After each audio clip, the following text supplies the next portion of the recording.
Vous écoutez 100% Barça, le podcast 100% Blaugrana du journal L'Indépendant. Le FC Barcelone reçoit ce mardi 16 avril 2024 le Paris Saint-Germain dans le cadre du quart de finale retour de la Ligue des Champions.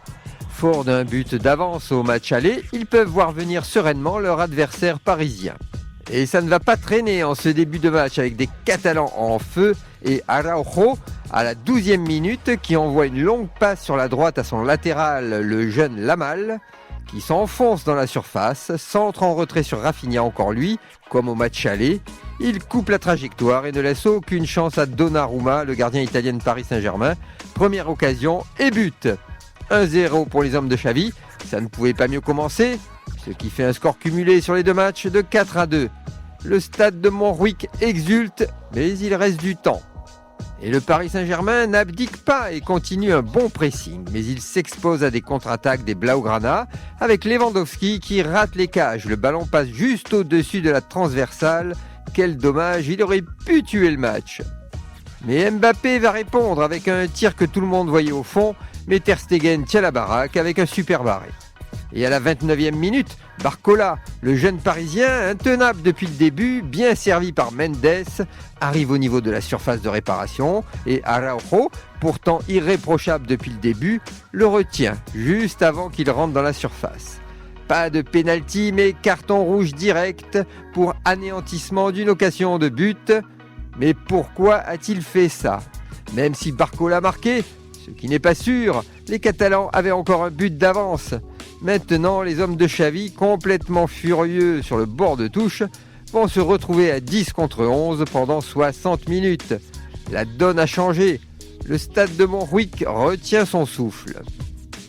Et le match devient à sens unique avec les Parisiens qui monopolisent le ballon et ce qui devait arriver. À la 39e minute, Barcola centre devant les buts de Ter Stegen. Mbappé laisse passer et Dembélé sur la droite reprend de volée sans laisser la moindre chance au malheureux Ter Stegen. 1 partout, score cumulé 4-3. Le FC Barcelone est toujours devant d'un but. Mais pour combien de temps ? Le Paris Saint-Germain va faire le forcing jusqu'à la mi-temps avec 2 occasions franches, mais sans succès, et ce sera le score à la pause. À la reprise, même scénario. Paris domine son sujet et les Catalans défendent comme ils peuvent. Mais les barres des cages Blaugrana sont frôlées à de nombreuses reprises. Arriveront-ils à tenir jusqu'à la fin ? Et à la 54e minute, Vitinha, à 30 mètres des buts catalans, tente sa chance avec un superbe tir. Et Ter Stegen s'incline pour la seconde fois. Un but magnifique de Vitinha. 2-1 pour le PSG, score cumulé 4 partout. La remontada parisienne est en route, ils ont refait leur retard et il reste presque encore 30 minutes à jouer. Les hommes de Xavi arriveront-ils à tenir jusqu'aux prolongations ? Ils doivent réagir et arrêter de subir. Et la réaction va arriver avec Gundogan à la 56e minute qui voit son tir repoussé par le poteau droit parisien. Quand ça ne veut pas rentrer, et devant une telle frustration, l'entraîneur catalan craque et traite l'arbitre de plusieurs noms d'oiseaux. Carton rouge direct. De rage, il défonce des supports de caméra et laisse son équipe seule. Enfin, pas complètement, son frère Oscar prend la relève. Ce manque de sérénité va se ressentir sur les joueurs Blaugrana, avec à la 59e minute, un tacle non contrôlé de Cancelo qui découpe Dembélé dans la surface, mais sur le côté gauche et bien loin des cages.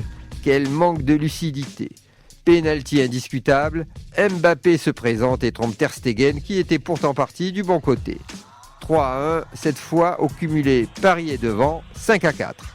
Le stade de Montjuïc devient silencieux. Et les Catalans vont réagir, mais la défense parisienne va se montrer intraitable. Et à force de se découvrir, sachant qu'ils ne sont que 10, à la 89e minute, Mbappé tacle défensivement un ballon dans sa propre surface, ce qui est assez rare pour le préciser. L'international français et capitaine de l'équipe de France n'est pas un monstre défensif, mais son ballon lance la contre-attaque parisienne avec Hakimi sur le côté droit, qui centre sur Mbappé déjà revenu et devant les défenseurs barcelonais. Quelle vitesse ce garçon quand même. Il rentre dans la surface, mais son tir est bien repoussé par Ter Stegen. Et le ballon revient sur le Parisien Asensio, qui lui aussi bute à nouveau sur Ter Stegen.